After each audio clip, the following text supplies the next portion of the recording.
The gunshot that shattered the morning silence sent 23-year-old Sarah Catherine diving behind a water trough, her heart hammering so hard she thought it might burst through her ribs. Sacramento, California. In the spring of 1872 was supposed to be civilized, a proper city with law and order, but the four masked men who'd just stormed into the Wells Fargo office across the street clearly hadn't received that message. She pressed herself against the rough wood, her traveling dress already soaked from the horse trough's overflow, and watched as people scattered in every direction, screaming and stumbling over each other in their panic to escape.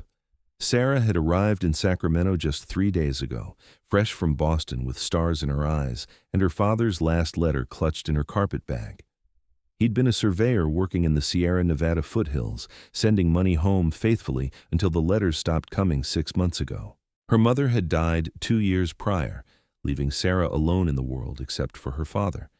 And when the silence stretched on too long, she'd sold everything she owned to buy passage west.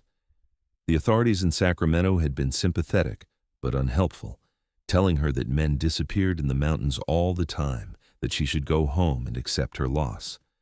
But Sarah Catherine didn't know how to give up, especially not on the only family she had left. Another gunshot cracked through the air, followed by angry shouting. Sarah risked a glance over the trough and saw one of the bandits backing out of the Wells Fargo office, a heavy canvas bag slung over his shoulder. The other three followed, their revolvers drawn and pointed at anyone foolish enough to peek out from their hiding spots. The leader, a tall man with a red bandana covering the lower half of his face, fired into the air once more. "Everyone stay where you are," he bellowed. "We're leaving peaceful-like and nobody needs to get hurt." His eyes swept the street, cold and calculating behind his mask. "Now, we're going to need some insurance to make sure the law doesn't follow us too close. We need us a hostage." Sarah's blood turned to ice. She tried to make herself smaller behind the trough, but it was too late. One of the bandits, a shorter man with a scar visible even above his bandana, was looking right at her. "Well, well," he called out. "Looks like we got us a pretty little bird hiding over there, boys." The leader's head snapped toward her position. "Bring her." Sarah didn't think. She just ran. Her boots slipped in the mud as she launched herself away from the trough, hiking her skirts up with both hands as she sprinted toward the nearest alley. Behind her, she heard cursing and the heavy thud of boots giving chase. Her lungs burned, and her legs felt like they were moving through molasses, but terror gave her speed she didn't know she possessed. The alley was narrow and dark, reeking of refuse and rot, but she didn't care. She just had to get away, had to find somewhere to hide until help arrived. She burst out the other end of the alley onto a side street and nearly collided with a wagon loaded with supplies. The driver shouted at her, but she was already past him, running toward the edge of town where the buildings gave way to scrubland and forest. It was foolish, she knew, to leave the relative safety of Sacramento, but the alternative was being dragged along as a hostage by 4 armed criminals, and that seemed infinitely worse. The sound of pursuit grew louder. There were at least 2 of them chasing her now, maybe 3. Sarah's sides ached, and her breath came in ragged gasps, but she pushed herself harder, driven by pure survival instinct. The forest loomed ahead, tall pines and oaks offering shelter and concealment if she could just reach them. 50 yards, 40, 30. A hand grabbed the back of her dress and yanked hard. Sarah screamed and twisted, but the fabric held. She was pulled backward, stumbling, and then a rough arm wrapped around her waist, lifting her clean off the ground. "Gotcha, you little wildcat," the scarred bandit growled in her ear. His breath smelled like tobacco and whiskey. "Should have stayed put like a good girl." Sarah drove her elbow back with all her strength and was rewarded with a pained grunt. The arm around her waist loosened just enough for her to wrench herself free. She hit the ground hard, knocking the wind from her lungs, but rolled and scrambled to her feet. The forest was so close now, just a few more yards. She could hear the other bandits behind her, shouting orders, but she focused everything on those trees, on the darkness between them that promised escape. She made it to the tree line and plunged into the shadows, branches whipping at her face and catching at her dress. The forest floor was uneven, covered in fallen needles and hidden roots that threatened to trip her with every step, but she didn't slow down. Behind her, the bandits crashed through the undergrowth, cursing and calling out to each other. They were faster than her, unburdened by heavy skirts and probably far more accustomed to running through rough terrain. The ground suddenly dropped away beneath her feet. Sarah had just enough time to realize she'd reached the edge of a steep embankment before gravity took over and she was tumbling down, down, down. She tried to protect her head with her arms as she rolled, rocks and branches bruising her body, her dress tearing on thorns and sharp stones. She came to rest at the bottom in a heap, dizzy and aching all over, but miraculously, nothing felt broken. Above her, the bandits appeared at the top of the embankment. The scarred one pointed down at her. "There! She went down there!"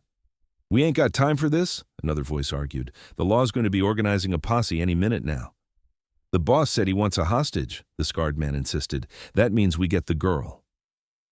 They started making their way down the slope more carefully than Sarah had managed, using trees and rocks to control their descent. Sarah forced herself to her feet, biting back a cry at the pain in her ankle. It wasn't broken, she didn't think, but it was definitely injured. She limped forward, looking desperately for anywhere to hide. The forest here was thick with underbrush, but not thick enough to conceal her completely. A creek burbled somewhere nearby, the sound of running water promising a path if she could just reach it. She hobbled toward the sound, each step sending jolts of pain up her leg. Behind her, the bandits were getting closer, spreading out to cut off her escape routes. Tears of frustration and fear pricked at her eyes, but she blinked them back furiously. She would not give up. She would not let them take her. The creek appeared suddenly, cutting through the forest in a ribbon of clear water about 15 feet across. Sarah started to wade in, thinking maybe she could follow it downstream, but the current was stronger than it looked, and the water was shockingly cold, probably fed by snowmelt from the higher elevations. She'd barely made it 3 steps when her injured ankle gave out and she pitched forward with a splash. The cold water closed over her head and panic seized her chest. She'd never been a strong swimmer, and her heavy dress was already waterlogged and pulling her down. She managed to get her head above water and gasped for air, flailing for purchase on the slick creek bed. The current caught her and started dragging her downstream toward what sounded like rougher water ahead. Her hands scraped against rocks as she tried to grab onto something, anything, but everything was too smooth or too slippery. "Damn fool girl!" one of the bandits shouted from the bank. "She's going to drown herself!" Sarah's head went under again, and this time when she surfaced, her vision was starting to blur. The roar of the water was getting louder, drowning out everything else. Somewhere in the back of her mind, she realized there must be rapids ahead, maybe even a waterfall. This was it, then. She'd survived Boston's harsh winters and the dangerous journey west only to die in a California creek, because she'd been too stubborn to let herself be captured. Strong hands suddenly grabbed her arms, hauling her bodily from the water with seemingly no effort at all. Sarah found herself pressed against a chest that felt like solid granite, carried as easily as if she weighed nothing. She coughed and sputtered, creek water streaming from her hair and clothes, too disoriented to do more than cling to her rescuer's buckskin shirt. "I've got you," a deep voice said above her head. "You're safe now." Through her water-blurred vision, Sarah could make out a face that looked like it had been carved from stone by an artist who favored harsh angles and strong lines. Her rescuer had shoulder-length dark hair, several shades lighter than her own chestnut brown, shot through with hints of gold from the sun. His jaw was covered in several days' worth of dark stubble, and his eyes were a striking gray-blue that reminded her of storm clouds. But what struck her most was the sheer size of him. He had to be well over 6 feet tall, with shoulders that seemed impossibly broad and arms that bulged with muscle even beneath his shirt. He carried her as if she weighed no more than a child, striding back toward the bank with sure-footed confidence. "That's far enough, friend," came the scarred bandit's voice. All 3 of the pursuers had reached the creek bank and now stood with their revolvers drawn and pointed. "We appreciate you fishing her out for us, but that girl's coming with us. Hand her over and you can go on about your business." The man carrying Sarah didn't stop walking. He simply turned slightly, angling his body so that Sarah was shielded behind his bulk, and kept moving toward the opposite bank. "I said stop," the scarred man repeated, his voice rising with anger. "You deaf mountain man, that girl's ours. She's going to be our insurance while we make our escape, and then we'll turn her loose unharmed. We don't want any trouble from you." "You should have thought of that before you started chasing defenseless women through the woods," Sarah's rescuer replied, his voice calm but carrying an undercurrent of steel that made her shiver. He'd reached the far bank now and was climbing up with her still cradled against his chest, his boots finding purchase on rocks and roots with the ease of long practice. "This is your last warning," the leader of the bandits called out. He joined the other two on the near bank, all three with their weapons drawn. "Stop right now or we'll shoot." The mountain man paused for just a moment, long enough to look back over his shoulder at the three armed men. What Sarah saw on his face made her breath catch. It wasn't fear or uncertainty. It was the kind of cold, calculating assessment a predator might give to prey that had foolishly wandered into its territory. When he spoke, his voice was quiet, almost conversational, but something in his tone made it absolutely clear that he meant every word. "You can try," he said simply. Then he turned and walked away, carrying Sarah into the dense forest without looking back. Behind them, Sarah heard confused muttering and an argument break out among the bandits. One wanted to give chase, another insisted they'd wasted too much time already, and the third was apparently convinced that the mountain man was likely to circle back and kill them all if they pressed the issue. Their voices faded as her rescuer carried her deeper into the woods, his long strides eating up ground at an impressive pace despite the burden of carrying a full-grown woman. "You can put me down," Sarah finally managed to say, her teeth chattering from cold and shock. "I can walk." "No, you can't," he replied matter-of-factly. "Your ankle's swelling up and you're half drowned. Just rest. My camp isn't far." Sarah wanted to argue, wanted to assert her independence and capability, but the truth was that she felt wrung out like an old dish rag. The adrenaline that had kept her running was draining away, leaving behind a bone-deep exhaustion that made her limbs feel like lead. Almost against her will, she found herself relaxing against the mountain man's chest, her head coming to rest against his shoulder. He was warm, so warm compared to her soaked and shivering body, and despite the circumstances, she felt safer than she had since leaving Boston. "Thank you," she whispered. "You saved my life." She felt more than heard his response, a rumble in his chest that might have been acknowledgement. They walked in silence for a while, the forest thick and green around them.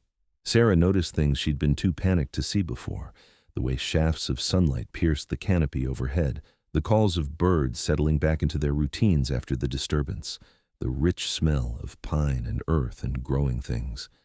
It was beautiful in a wild way that was utterly different from anything she'd known in Boston. True to his word, it wasn't long before they emerged into a small clearing where a neat camp had been set up. A low canvas tent stood near the center, its opening facing a rock-ringed fire pit. Supplies were stored in neat packs hanging from tree branches, safe from animals, and a pair of steel traps hung from a wooden frame nearby. A magnificent buckskin horse was tethered at the edge of the clearing, cropping grass peacefully. The whole setup spoke of a man who was comfortable in the wilderness, who knew how to live off the land with efficiency and care. The mountain man carried Sarah to a fallen log near the fire pit and finally set her down with surprising gentleness. Immediately, he began building up the fire that had apparently been banked before he left camp, coaxing flames from embers with practiced ease. Within minutes, a cheerful blaze was crackling, throwing welcome heat into the clearing. "Get those wet clothes off," he said, not looking at her as he moved to one of the packs. "I've got a spare shirt and some blankets. Your dress needs to dry out." Sarah felt her cheeks heat despite the cold. "I can't possibly, that is. It wouldn't be proper." He glanced at her then, one eyebrow raised. "You want to catch your death of pneumonia to preserve your modesty? There's nobody here but me, and I promise I've got no interest in compromising your virtue. I'm just trying to keep you alive."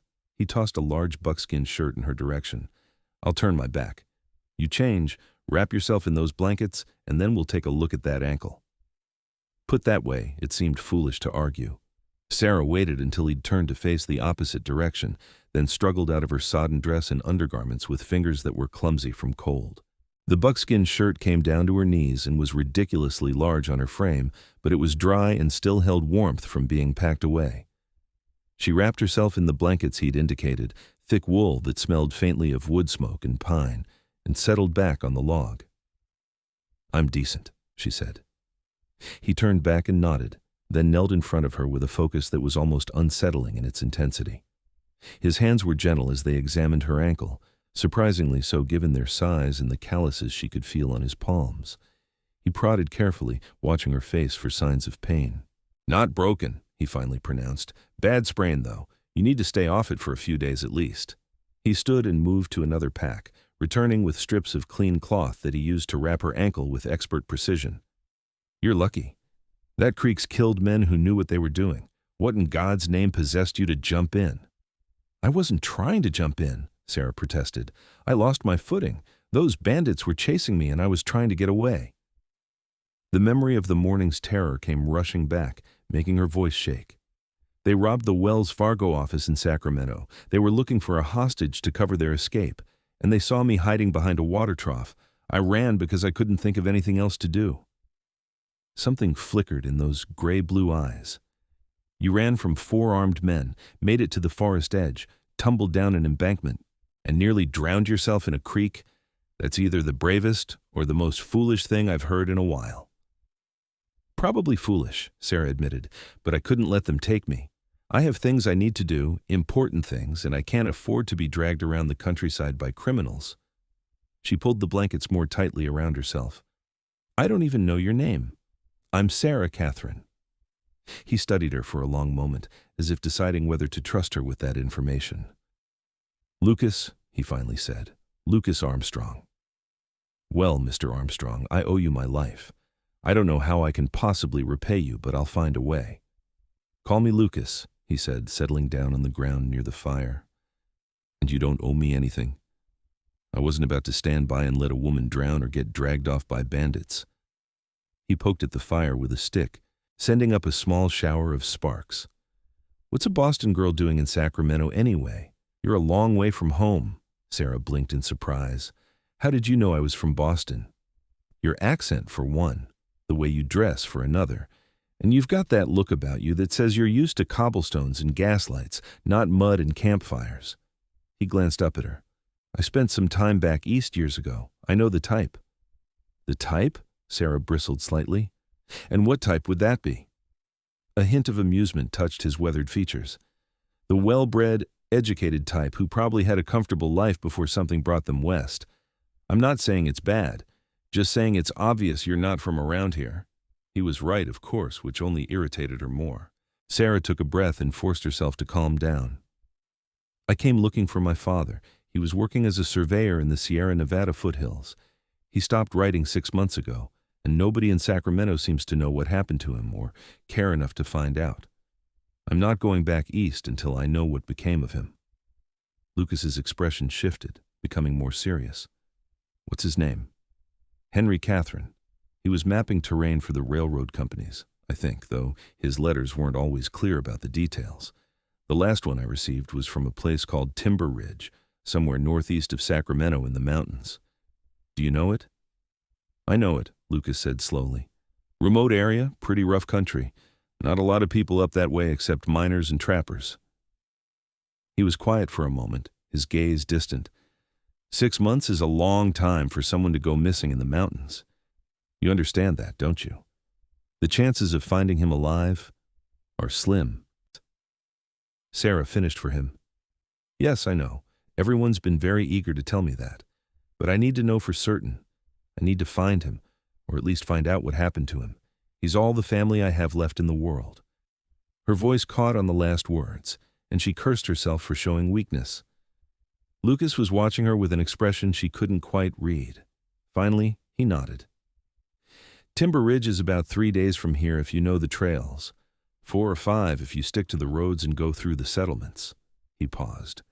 "You can't make that trip with a sprained ankle and no supplies. You're going to need at least a week before you can walk properly, and even then, you'd need someone to guide you. That country's not forgiving to people who don't know it." "I'll hire a guide once I get back to Sacramento," Sarah said, though the thought of going back to that town made her uneasy. Those bandits had gotten a good look at her.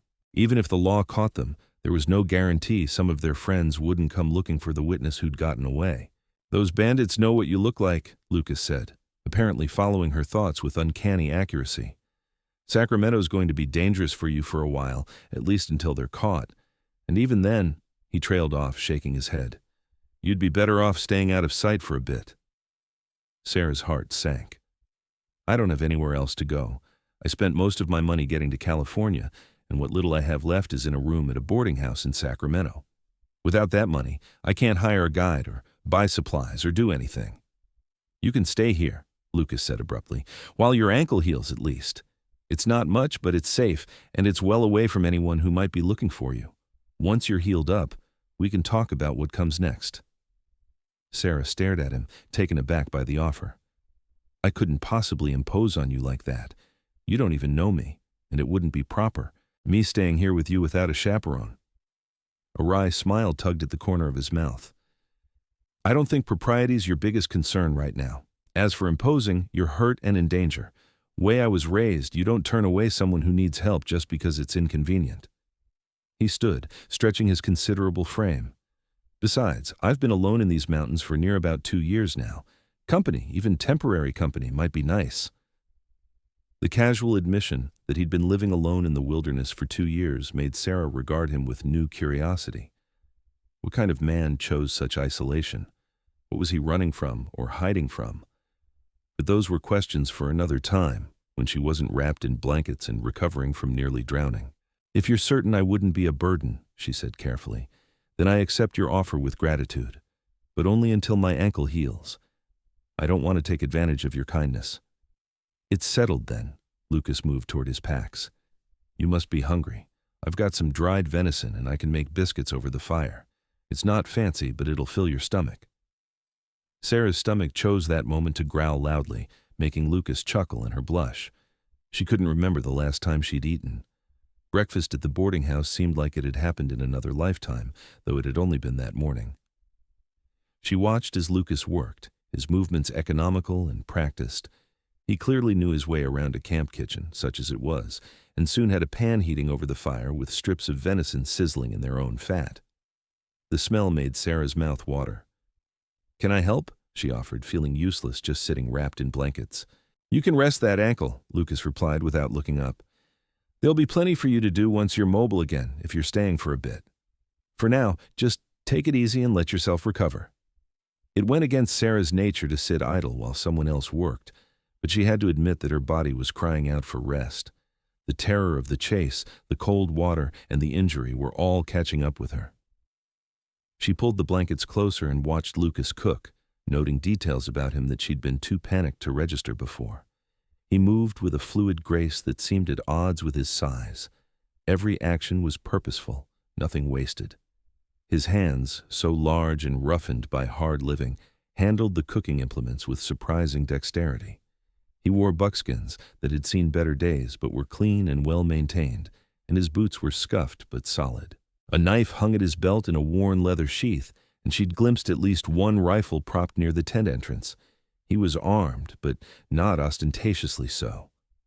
Everything about him spoke of a man who'd adapted completely to wilderness life, who was comfortable and capable in an environment that would kill a lesser person within days. But it was his face that kept drawing her attention. He looked to be in his late 20s, though the weathering from sun and wind made it hard to be certain. Strong jaw, straight nose, prominent cheekbones that gave him an almost severe appearance when he wasn't speaking. Yet there was something in his eyes when he glanced her way, a gentleness that contrasted with his rugged exterior that made her feel safe despite the strangeness of the situation. Lucas handed her a tin plate loaded with venison and a crumbly biscuit, along with a cup of water from a canteen. It's not much, he said, almost apologetically. It's wonderful, Sarah replied honestly, and dug in with an enthusiasm that would have scandalized her late mother's friends back in Boston. The food was simple but well prepared, the venison lean and flavorful, the biscuit better than she'd expected. She cleaned her plate in record time and accepted a second helping without shame. Lucas ate his own meal in silence, sitting cross-legged on the ground across the fire from her. Sarah found herself studying him again, wondering about the story behind those storm-gray eyes. You said you spent time back east, she ventured. What brought you to California? He was quiet for so long that Sarah thought he might not answer. When he finally spoke, his voice was measured. Left Philadelphia about 5 years ago. Worked as a carpenter there, had a decent life. But city living never sat quite right with me. Felt like I was suffocating, trapped between brick walls and expectations. He took a drink from his canteen. War was over. I'd done my time fighting, and I decided I wanted to see what else was out there. Drifted west, did odd jobs here and there. Found my way to California about 3 years back and realized this was where I wanted to be. The war, Sarah repeated softly.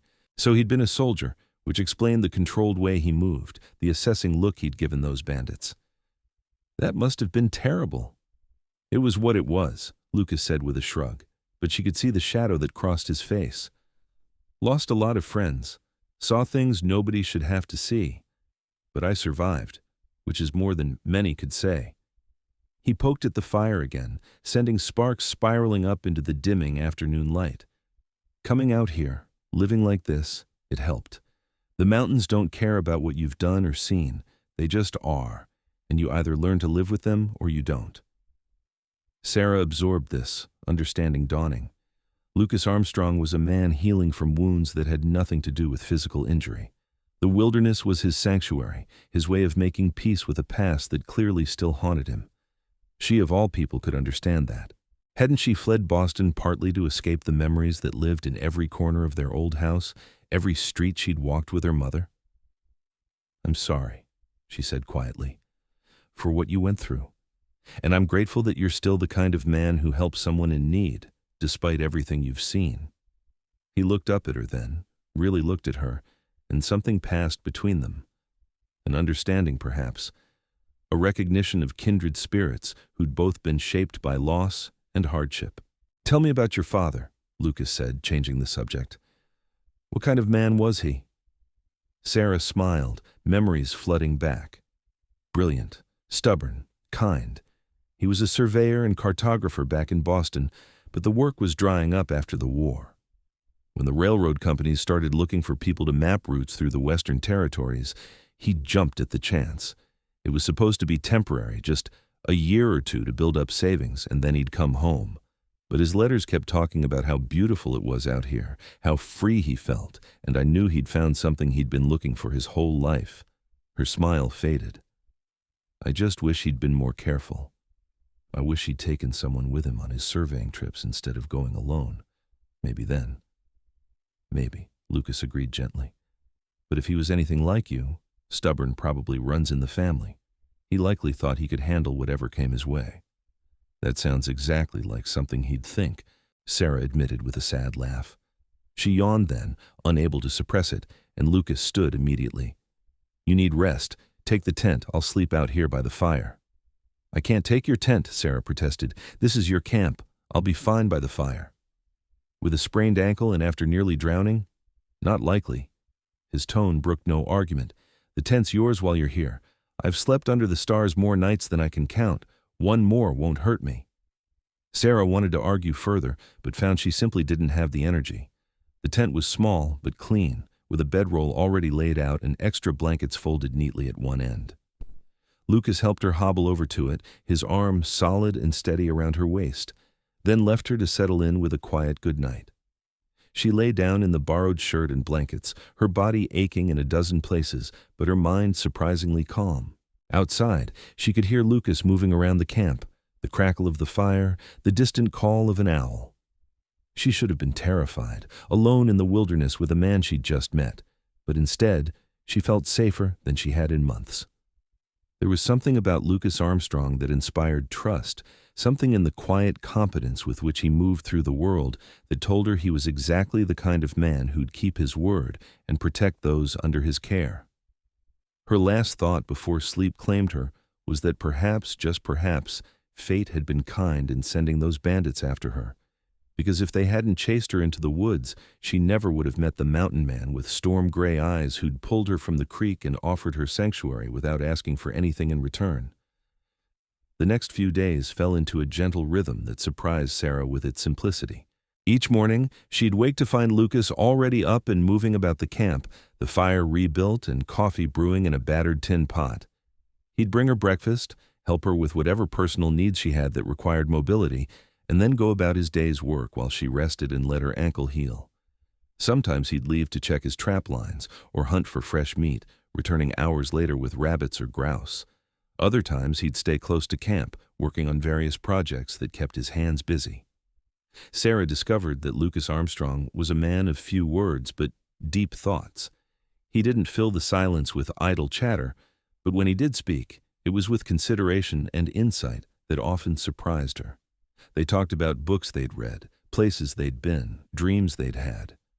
She learned that he could read and write, unusual for someone living as he did, and that he carried a small collection of worn books in his packs. Shakespeare, Thoreau, and a leather-bound Bible that looked like it had been through a war, which it probably had. "My mother gave me this before I enlisted," Lucas said one afternoon, showing her the Bible. They were sitting near the fire, Sarah's ankle propped up on a rolled blanket. "Made me promise I'd read from it every day. Can't say I always kept that promise, but I've never been without it." "Is she still alive?" Sarah asked gently. "No. Fever took her about a year after I got back from the war. My father went 3 months later. Just gave up, I think. They'd been married nearly 30 years. He couldn't imagine life without her." Lucas turned the Bible over in his large hands, his expression distant. "I'd already been planning to head west, but after they passed, there wasn't anything holding me in Philadelphia anymore. Sold the family house, packed what I could carry, and just started walking." "I'm sorry," Sarah said. "Losing both parents so close together must have been devastating." "It was, but it also set me free in a way." He looked up at her. "Does that sound heartless?" "No," Sarah said thoughtfully. "I think I understand. When my mother died, I was heartbroken, but I was also relieved in a terrible way because she'd been suffering so long, and because suddenly I could make choices for myself without worrying about leaving her alone or disappointing her." She picked at the edge of the blanket. "Then my father disappeared, and I realized that freedom came with a price. Now there's nobody left who remembers my childhood, nobody who knows all the little stories that made up my life. It's like a part of my history vanished with them." "But you're still here," Lucas pointed out, "and you're making new stories. That's what life is, isn't it? Just an accumulation of stories, some good, some bad, all of them making us who we are." They sat in comfortable silence after that, watching the play of light through the trees. Sarah was struck by how easy it was to be with him, how natural their conversations felt, despite the unusual circumstances. She found herself looking forward to his returns from checking trap lines, found herself listening for his footsteps around camp. It was dangerous, she knew, to become too comfortable here, too attached to this temporary sanctuary and the man who provided it, but she couldn't seem to help herself. By the 5th day, Sarah's ankle had improved enough that she could put weight on it without wincing. Lucas watched her take tentative steps around the camp with an expression that might have been approval. "You heal fast," he observed. "That's good. Another few days and you should be able to walk without much trouble." "Which means I'll need to start planning my trip to Timber Ridge," Sarah said, trying to keep the regret out of her voice. She'd known this arrangement was temporary, but the thought of leaving already filled her with an unexpected melancholy. Lucas was quiet for a moment. "About that," he finally said. "I've been thinking. The trip to Timber Ridge is rough, and you'd need a guide who knows the terrain. Most of the guides in Sacramento are going to charge you more than you can probably afford, and there's no guarantee they'd be reliable." He met her eyes. "I could take you." Sarah's heart skipped. "You'd do that? But I thought you preferred being alone out here. I don't want to ask you to give that up." "You didn't ask. I'm offering." He shrugged, but there was something in his eyes that made her wonder if his motivations were as simple as he was making them sound. "Truth is, I know the area around Timber Ridge pretty well. If there's information to be found about what happened to your father, I can help you find it. And you need someone watching your back out there. It's not safe for a woman alone." "It's not safe for anyone alone," Sarah countered. "What if something happens to you? I'd be stranded." "Then we'll have to make sure nothing happens to either of us," Lucas replied with the hint of a smile. "What do you say? Will you trust me to guide you?" Sarah looked at this man who'd saved her life and asked for nothing in return, who'd given her shelter and care with a gentleness that belied his rough exterior. The answer was easy. "Yes," she said. "I trust you." The next 3 days were spent preparing for the journey. Lucas taught Sarah the basics of wilderness travel, showing her how to read the sun for direction, how to find water, how to move quietly through the forest. She proved to be a quick study, picking up skills with an eagerness that seemed to please him. In turn, she helped around the camp as much as her healing ankle would allow, cooking meals and organizing supplies with an efficiency that came from years of running a household back in Boston. They talked more as they worked, the conversations ranging from the profound to the mundane. Sarah learned that Lucas had a dry sense of humor that caught her off guard with its unexpectedness. He learned that she could discuss philosophy and politics with an educated fluency that surprised him, and that she had strong opinions about everything from women's suffrage to the treatment of the native peoples whose land was being steadily taken. "You're not what I expected," Lucas admitted one evening as they sat by the fire. "When I first pulled you out of that creek, I figured you for a spoiled Eastern girl who'd be complaining about the hardships and demanding to be taken back to civilization." "And now?" Sarah asked, raising an eyebrow. "Now I know you're a spoiled Eastern girl who's got more backbone than most men I've met," he replied with a teasing glint in his eye. "Still haven't heard you complain once, even though I know that ankle's been hurting you something fierce." "Complaining wouldn't change anything," Sarah said pragmatically. "And you've been nothing but kind.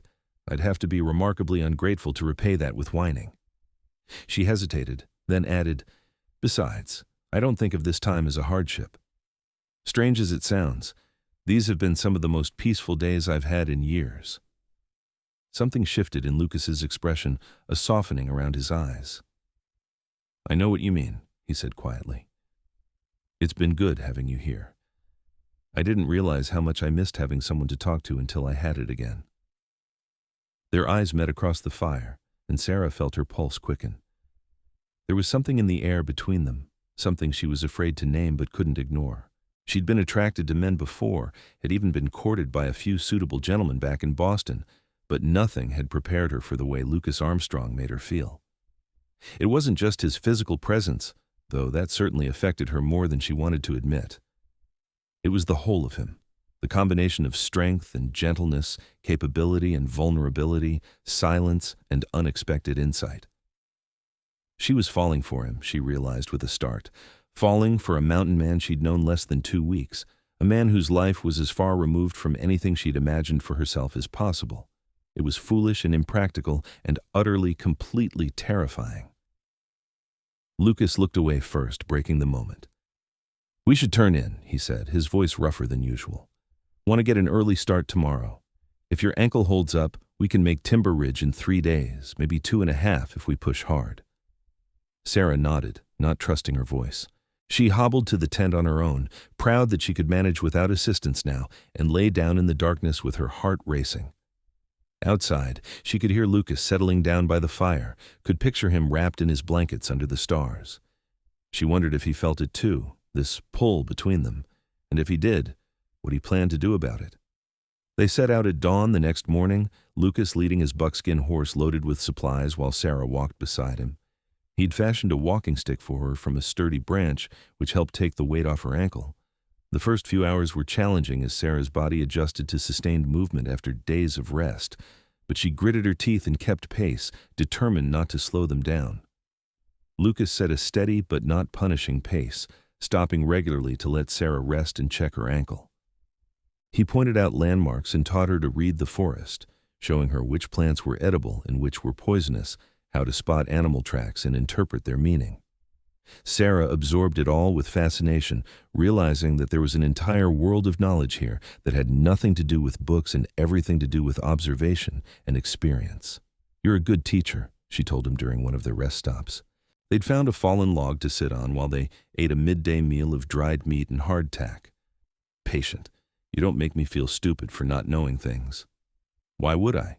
You weren't raised to know these things," Lucas replied reasonably. "I wouldn't last a day trying to navigate Boston society. We've all got different kinds of knowledge, depending on where we come from and what we need to survive. One's not better than another, just different." "That's a surprisingly enlightened perspective for someone who's been living alone in the mountains," Sarah observed. Lucas gave her a sidelong look. "You keep being surprised by me. Not sure if I should be flattered or insulted." "Flattered," Sarah said quickly. "Definitely flattered. I just meant that a lot of men, even educated ones, seem to think their way of seeing the world is the only valid one. It's refreshing to meet someone who doesn't." They walked on through the afternoon, the terrain gradually becoming more rugged as they climbed higher into the foothills. The air was thinner here, scented with pine and the faint mineral tang of granite. Sarah's ankle was throbbing by the time Lucas called a halt for the day, but she'd made it without complaint, which felt like a victory.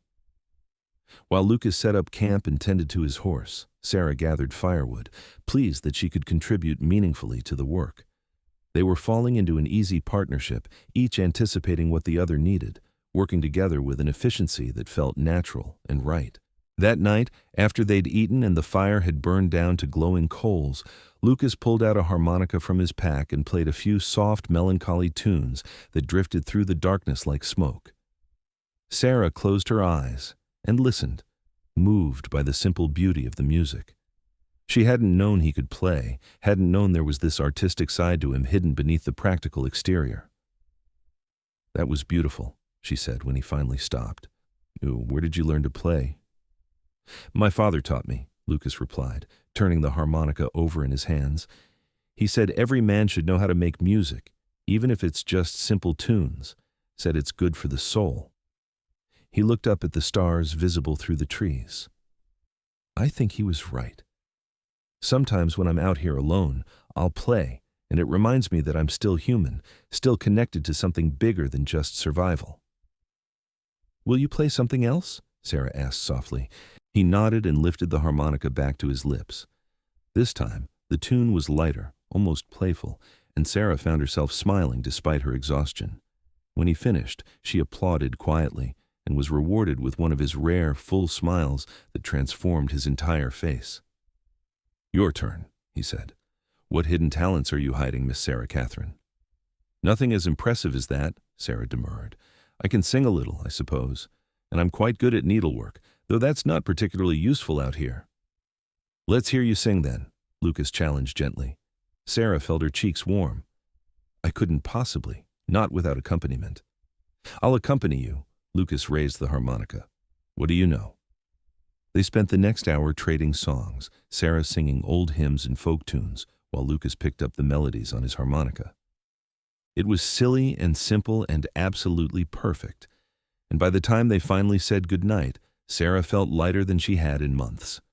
There was something profoundly intimate about sharing music under the stars, about blending their voices and instruments in the darkness.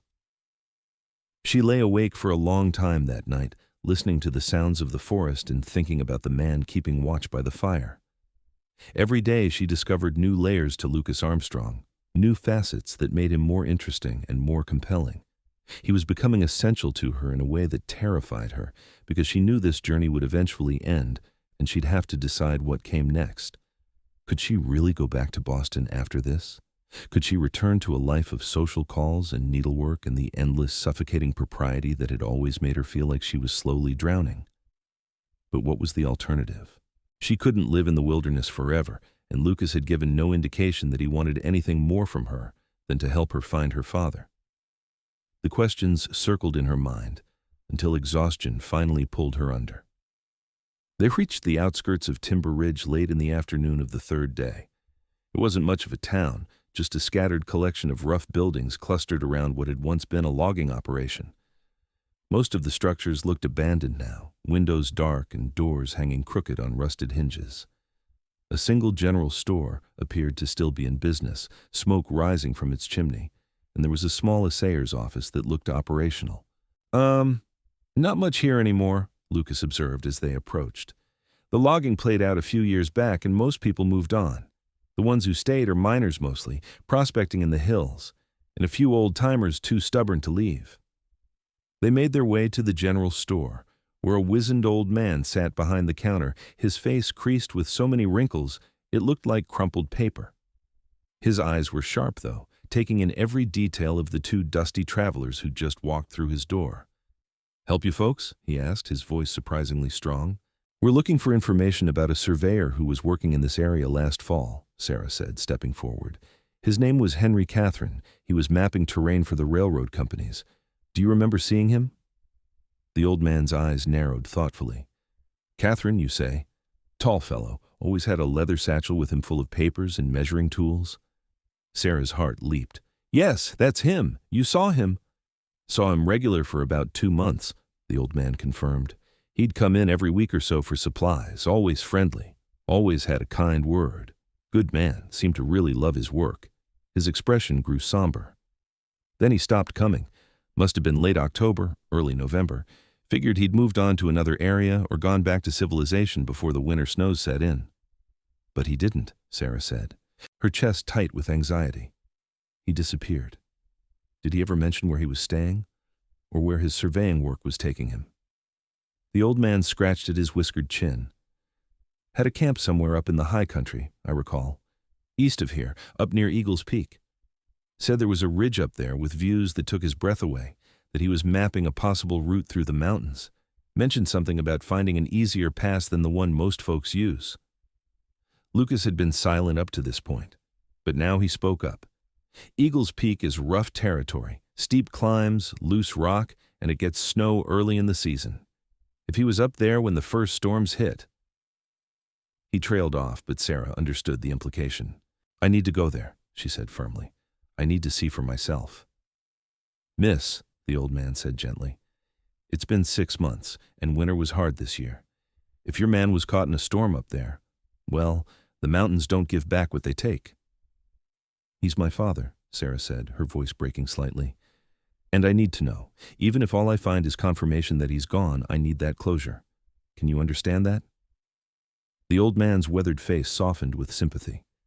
I can, child, I surely can. He looked at Lucas. You'll look after her up there? With my life, Lucas replied without hesitation.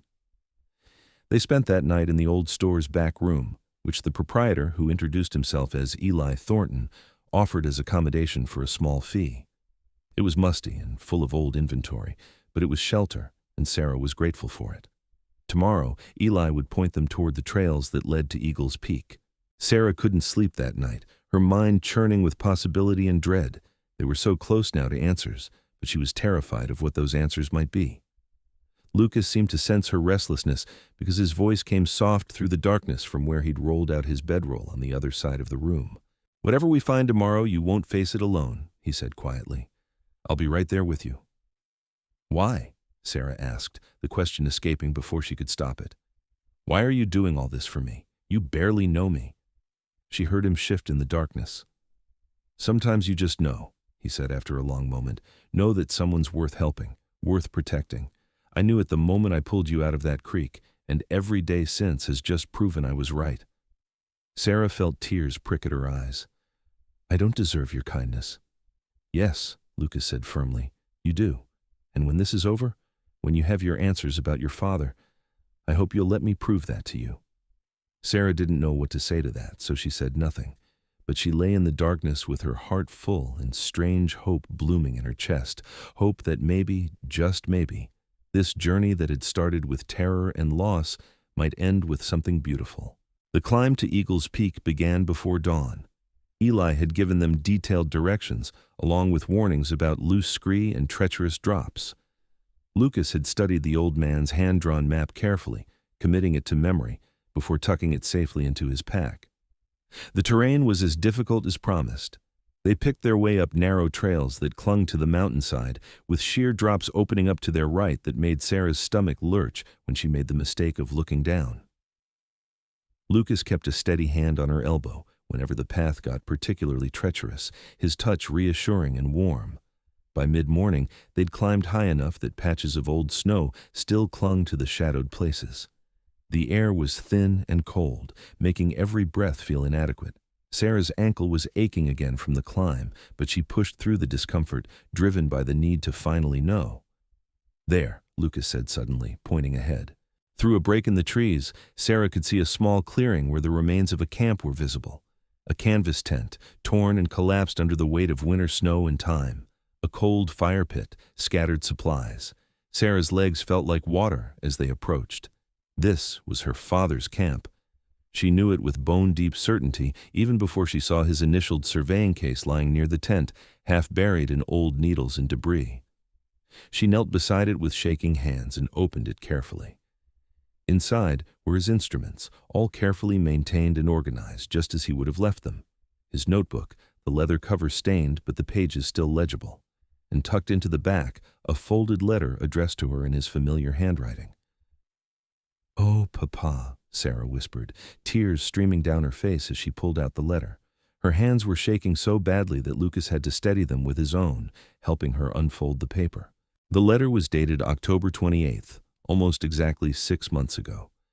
In her father's neat script, he'd written, "My dearest Sarah, if you're reading this, then I've either met with misfortune or I'm long overdue in Sacramento. I've begun leaving these letters in various places during my surveys, a precaution in case something should happen. I hope you never need to read them. But if you do, please know that every day of this work has been the happiest of my life.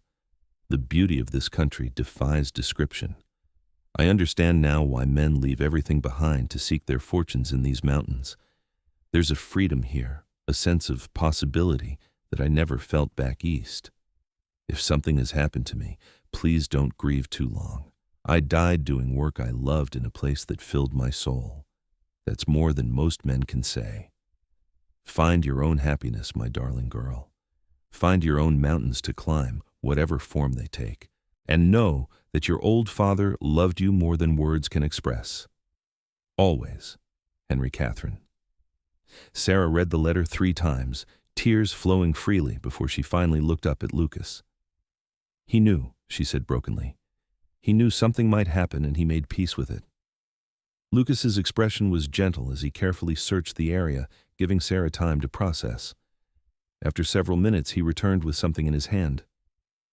"Sarah," he said quietly, "I found this just beyond the tent." It was a simple wooden cross, crude but carefully made, with her father's name carved into it. Someone had found him and given him a burial. That someone, Lucas explained after examining the area, had likely been a trapper or prospector who'd come across the camp after the fatal storm. The tent's collapse suggested heavy snow, and based on the condition of the camp, Henry Catherine had probably died quickly, either from exposure or possibly a fall on the treacherous terrain. "He didn't suffer long," Lucas said gently. "That's something." Sarah nodded, clutching the letter to her chest. The grief was overwhelming, yes, but there was also a strange sense of relief. She had her answers now. Her father hadn't abandoned her or met with foul play. He'd died doing work he loved, in a place that had given him joy. And he'd thought of her in his final days, had left her words of love and encouragement.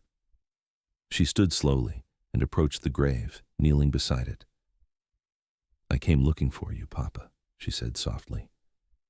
"I didn't give up, and I found you." She placed her hand on the weathered wood of the cross. "Thank you for the letter. Thank you for everything you taught me and all the love you gave me. I'll make you proud. I'll find my mountains to climb, just like you said. I promise." Lucas stood quietly behind her, a solid presence, not intruding, but there if she needed him. When Sarah finally stood, her legs unsteady, he was there to catch her, pulling her into his arms and letting her sob against his chest while she released all the fear and grief and uncertainty she'd been carrying since her father's letters stopped coming. "I've got you," he murmured into her hair. "You're not alone." And Sarah realized, standing there on that mountainside in the arms of a man she'd known less than 3 weeks, that he was absolutely right. She wasn't alone. Somewhere along this impossible journey, she'd found something she hadn't even known she was looking for. They gathered what they could of her father's belongings, the things that had value either practically or sentimentally. His surveying instruments, which were quality pieces that could be sold. His notebooks, filled with observations and sketches and the occasional personal note. A pocket watch that Sarah remembered him wearing every day of her childhood. And the letters, 3 more of them tucked in various places around the camp, all expressing similar sentiments of love and contentment. As they prepared to leave, Sarah took one last look at the grave. "Should we move him?" she asked Lucas. "Bring him back to Sacramento for a proper burial?" Lucas considered carefully. "We could try," he said slowly. "But truthfully, Sarah, I think he's where he'd want to be. He loved these mountains. In his letter, he said he died doing what he loved. Moving him now, after all this time, disturbing his rest just to put him in a cemetery in a city he never cared for? I don't think that's what he'd want." Sarah thought about it and realized Lucas was right. Her father had chosen this life, this place. The mountains had become his home in a way Boston never had. Leaving him here wasn't abandonment. It was respecting his choice. "You're right," she said quietly. but I want to make the marker better, something that will last. Over the next few hours, they worked together to replace the wooden cross with a cairn of stones, carefully stacked and stable. Lucas used his knife to carve her father's name and dates into a large, flat stone that they placed on top. It wouldn't last forever, but it would endure longer than wood, a testament to a man who'd found his peace in the wilderness. As they began the descent from Eagle's Peak, Sarah felt changed in a way she couldn't quite articulate. The grief was still there, still raw, but it was no longer the desperate, uncertain thing that had driven her west. It was clean now, honest, something she could carry without it destroying her. She knew what had happened. She had her father's last words. She had closure. But with that closure came a question she could no longer avoid. What now? They made camp that night in a protected hollow about halfway down the mountain. The physical exertion of the day combined with the emotional exhaustion of finally finding her father had left Sarah wrung out. But it was Lucas she found herself watching as he moved around their small camp, building up the fire and preparing a simple meal. "You're staring," he said without looking up, but there was a hint of amusement in his voice. "I'm thinking," Sarah corrected, then decided to be honest. "About you, actually." That made him look up, his gray-blue eyes reflecting the firelight. "What about me?" Sarah took a breath, gathering her courage. "About how you've helped me without asking for anything in return. About how safe I feel with you, how easy it is to talk to you. About how you make me laugh even when I think I'll never laugh again." She paused. "About how I don't want this to end." Lucas set down the pan he'd been holding and moved to sit beside her on the log where she was perched. "It doesn't have to end," he said quietly, "if you don't want it to." "But I don't belong here," Sarah protested, even as her heart leaped at his words. "I'm a city girl who barely knows how to start a fire without help. I don't know the first thing about surviving in the wilderness long term. What could I possibly offer someone like you?"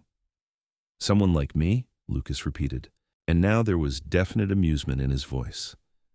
"Sarah, I've been alone in these mountains for 2 years because I couldn't stand being around people anymore. Couldn't stand the noise and the expectations and the constant need to perform some version of myself that fit what society wanted. But with you, I don't feel that pressure. With you, I can just be who I am, and that's enough." He reached out and took her hand, his touch warm and rough and infinitely gentle. "You say you don't belong here, but every day you've proven that you're stronger and more adaptable than you give yourself credit for. You've survived being chased by bandits, nearly drowning, climbing mountains and facing the worst kind of grief. And through it all, you haven't lost your kindness or your humor or your determination. That's not someone who doesn't belong. That's someone who can thrive anywhere she chooses." "But what would I do?" Sarah asked, her voice small. "How would we live?" "However we want," Lucas replied. "I've got money saved from selling furs and hiring out as a guide when I need to. We could keep living out here, maybe build a proper cabin somewhere. Or we could go to Sacramento, find a place there if city life suits you better. Or something in between, a small homestead somewhere quiet." He squeezed her hand. "What matters isn't where we are or what we're doing. What matters is that we're together. At least, that's what matters to me.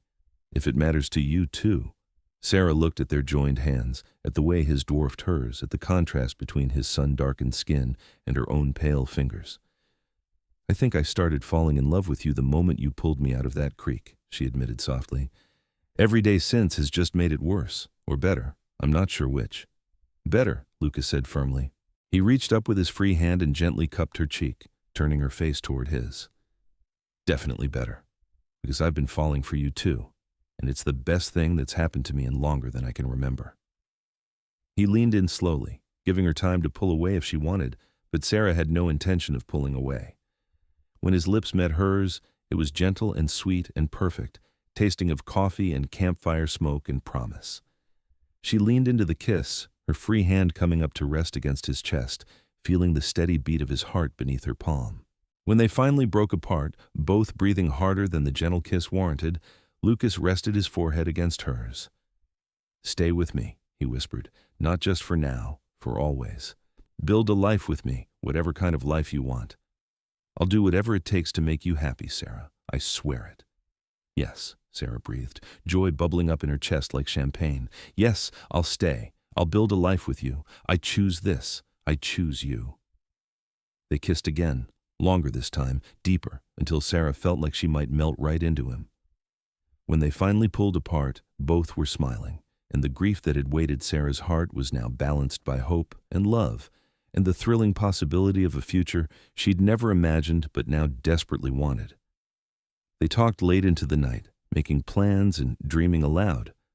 Lucas suggested they spend the summer in the mountains, then head to Sacramento in the fall to get properly married and decide on more permanent arrangements.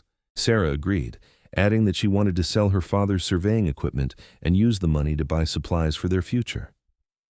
They could build a cabin, she thought, somewhere with a view like the one her father had loved so much, somewhere they could make their own. "You'll have to teach me everything," Sarah said, snuggled against Lucas's side, wrapped in their shared blankets. "How to hunt and trap and all the things I'll need to know." "I'll teach you," Lucas promised, pressing a kiss to the top of her head. "And you can teach me all those things you know that I don't. How to be civilized when we need to be. How to read the things you've read. You said you know French, right?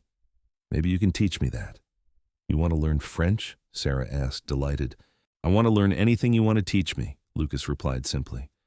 "I want to know everything about you, Sarah Catherine. Every thought in your head, every dream you've ever had. I want to spend the rest of my life discovering you." Sarah's eyes filled with happy tears. "That might be the most romantic thing anyone's ever said to me."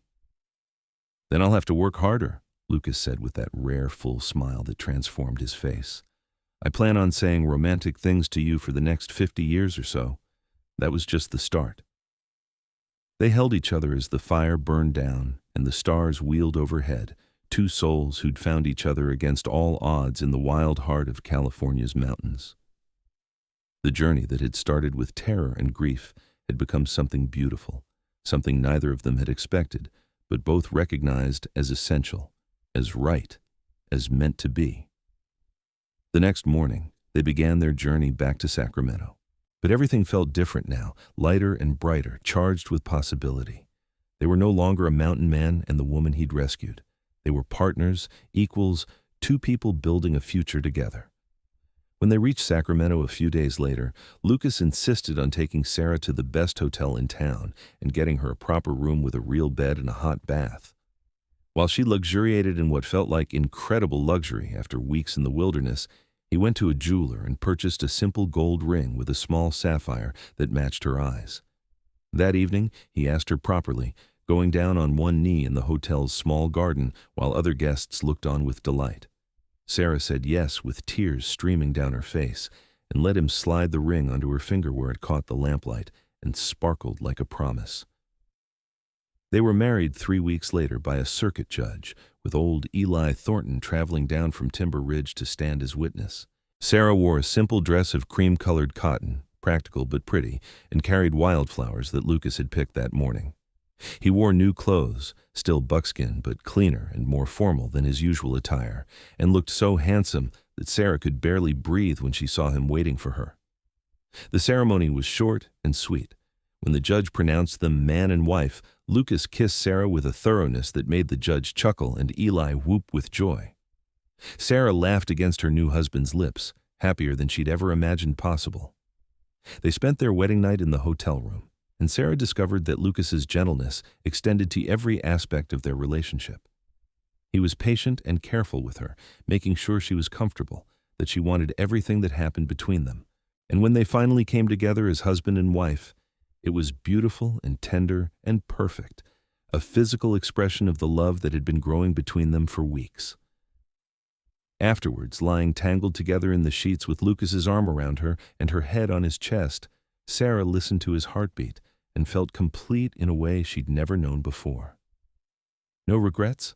Lucas asked softly, his fingers tracing lazy patterns on her shoulder. "Not a single one," Sarah replied truthfully. "You?" "Only that I didn't find you sooner," Lucas said. He tilted her chin up so he could look into her eyes. "I love you, Mrs. Armstrong, more than I thought it was possible to love another person." "I love you too," Sarah whispered back. "My mountain man, my husband, my home." They stayed in Sacramento for another month while Lucas sold his furs and hired out as a guide for a wealthy family wanting to see the mountains, Sarah used the time to sell her father's surveying equipment and to purchase supplies they'd need for building their cabin. She also wrote letters back to Boston to the few friends she'd left behind, telling them about her father's death and her marriage, knowing that most of them would be scandalized by how quickly one had followed the other. But she found she didn't care what Boston society thought anymore. That life was behind her now. In late July, they packed up their supplies and headed back into the mountains, to a spot Lucas had found years ago and always thought would make a perfect homestead. It was a valley sheltered by peaks on 3 sides, with a clear stream running through it and meadows that would be perfect for a garden. The views took Sarah's breath away, reminding her of what her father must have felt when he found his ridge. They spent the summer and fall building their cabin, working side by side from dawn to dusk. Lucas did the heavy work, felling trees and shaping logs, while Sarah helped where she could and took charge of the details, thinking about where windows should go for the best light, how to arrange the interior space for maximum efficiency. Other trappers and mountain men would occasionally pass through and help for a few days in exchange for a meal and Lucas's company. Sarah learned to cook over an open fire, to preserve meat and vegetables, to identify useful plants and avoid dangerous ones. By the time the first snow fell in November, they had a snug cabin with a stone fireplace, real glass windows that Lucas had hauled up from Sacramento, and furniture he'd built with his own hands. It wasn't fancy, but it was solid and warm and theirs. That first night in their completed cabin, they made love in front of the fireplace, and afterwards lay wrapped in blankets, watching the flames and feeling deeply content. "We did it," Sarah said softly. "We built our home." "We did," Lucas agreed, pulling her closer. "And now we get to live in it, fill it with memories and laughter, and eventually, if you want, children." "I want," Sarah said immediately. The thought of having Lucas's children, of filling this cabin with the sound of little voices and feet, made her heart swell. "Lots of them, if we're blessed." "Then we'll do our best to make that happen," Lucas said with a grin that made Sarah laugh and swat at him playfully. The winter was long and cold, but Sarah found she didn't mind. She had Lucas, she had their warm cabin, and she had more happiness than she'd ever thought possible. They spent the short days working on projects, Sarah learning to sew and mend in new ways while Lucas crafted furniture and tools. The long evenings were spent reading aloud to each other from Lucas's small library, or talking, or making love, or simply sitting in comfortable silence and appreciating the peace they'd found. Spring came with a rush of meltwater and new growth, and with it came the discovery that Sarah was pregnant. She told Lucas one morning in April, watching his face as the news sank in. For a moment he just stared at her, and then joy broke across his features like sunrise. "Truly?" he asked, his voice rough with emotion. "Truly," Sarah confirmed, laughing as he swept her up in his arms and spun her around before setting her down carefully, as if she might break. "We're having a baby," he said wonderingly. "Sarah, we're going to be parents." "We are," she agreed, her own eyes wet with happy tears. "Are you ready for that?" "With you?" "I'm ready for anything," Lucas replied, and kissed her with such tenderness that Sarah felt like her heart might burst. The pregnancy was not easy. The isolation of the mountains meant Sarah couldn't see a doctor regularly, though Lucas insisted on taking her down to Sacramento twice for checkups. The doctor there was reassuring, telling them that Sarah was healthy and the baby was developing normally. But as summer turned to fall and Sarah grew larger, Lucas became increasingly anxious. "What if something goes wrong?" he asked one night, his hand resting protectively on her swollen belly. "What if I can't help you? What if I lose you?" "You won't lose me," Sarah said firmly, though she shared his fears. "Women have been having babies since the beginning of time, often with far less help than I'll have. You're strong and capable, and if something does go wrong, you'll know what to do. I trust you completely, Lucas." Her words seemed to steady him, and he nodded. "I'll take care of you, both of you, no matter what." When Sarah's labor began on a crisp October morning, almost exactly a year after her father had written his last letter, Lucas was calm and competent despite his fear. He'd read every book on childbirth he could get his hands on during their summer trip to Sacramento, and he'd sought advice from the doctor and from women who'd had children.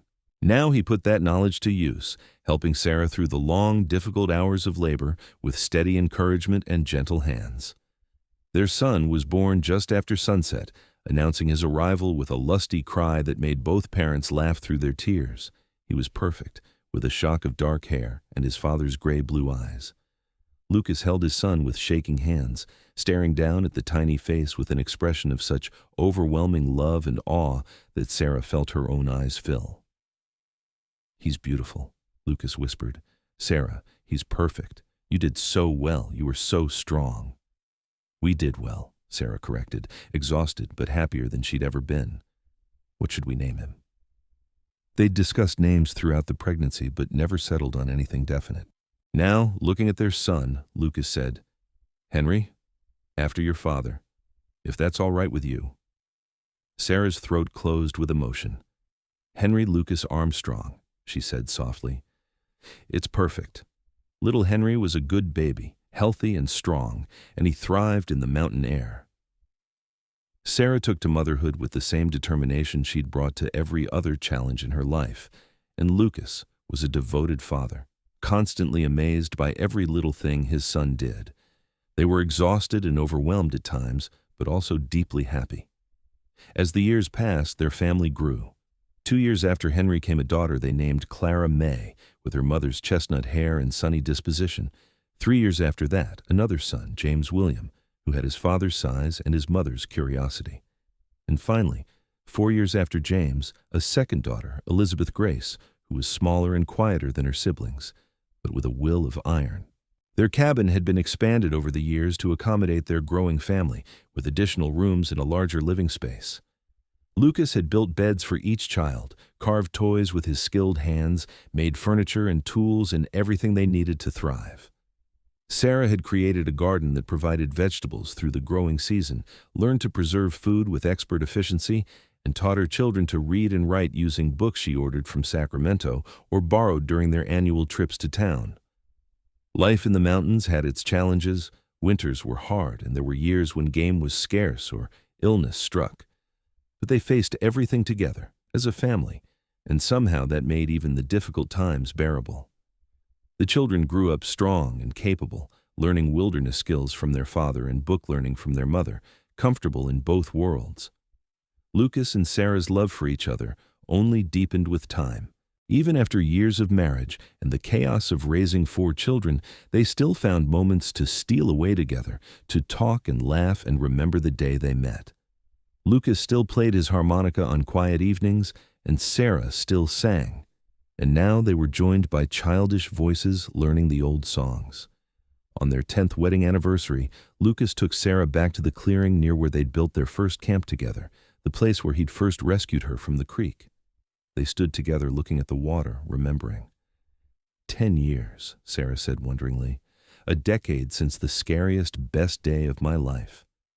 You mean the day I pulled a half-drowned, stubborn Boston girl out of a creek and knew immediately she was going to change my life? Lucas asked with a grin. That's the one, Sarah confirmed, leaning into his embrace. Thank you for saving me that day. And every day since. You saved me too, Lucas replied seriously. I was just existing before you came into my life, not really living. You gave me purpose and joy, and a family I never thought I'd have. Everything good in my life now is because of you. They kissed there by the creek, and it was just as sweet as their first kiss had been, filled with love and promise and the knowledge that they'd built something beautiful together. As they walked back to their cabin hand in hand, they could hear the children playing in the distance, their laughter carrying on the mountain air. Henry would be 16 now, probably helping James with chores. Clara would be watching over Elizabeth, who at 6 was fearless and prone to wandering off. Their family, their life, their home. Do you ever miss Boston? Lucas asked suddenly. Or wonder what your life would have been like if you'd stayed? Sarah considered the question honestly.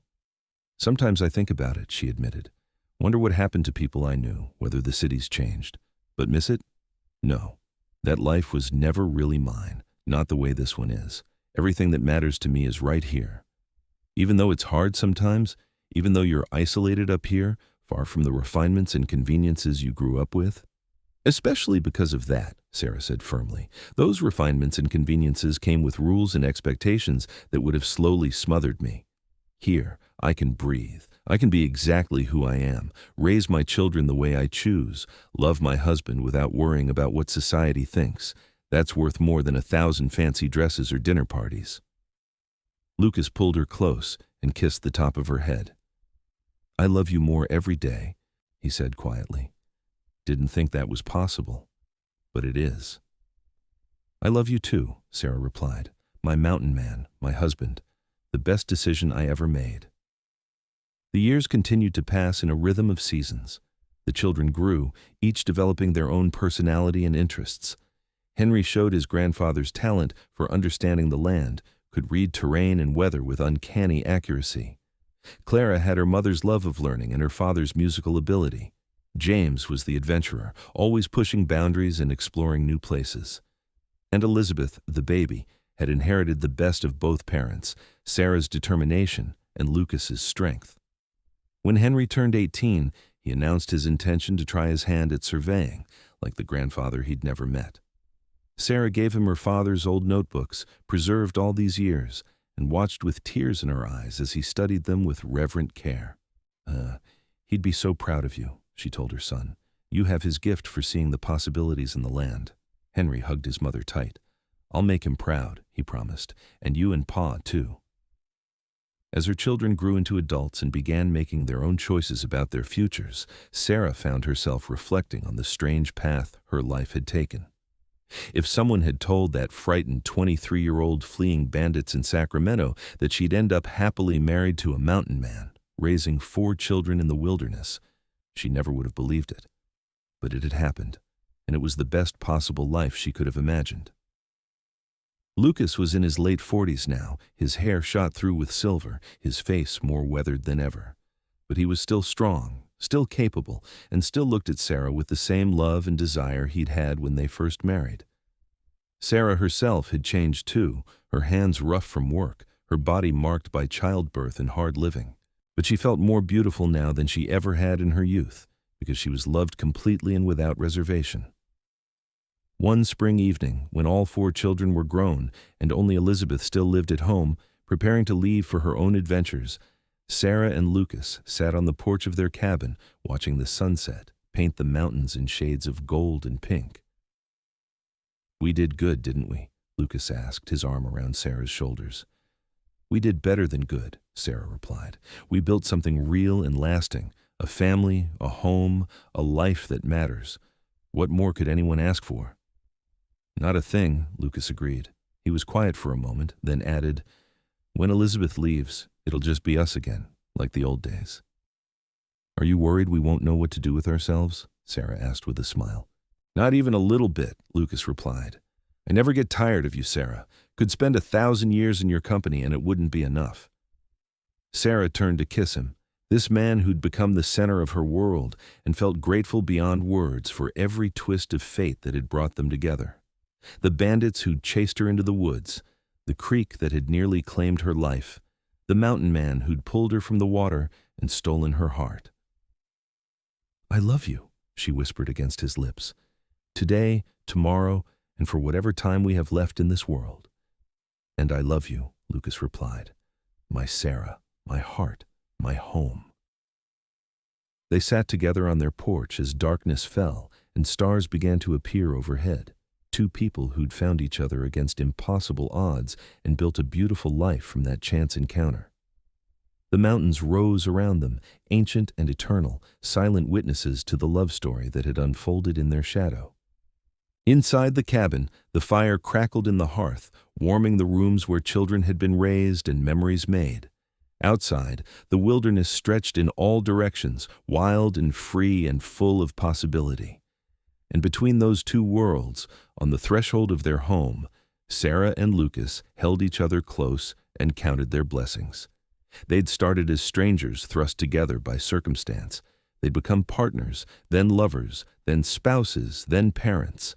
And through it all, the love between them had only grown stronger, deeper, more essential. It was the kind of love that poets wrote about and ordinary people dreamed of finding. And they'd found it in the Wild West, in the mountains of California, in the space between one breath and the next.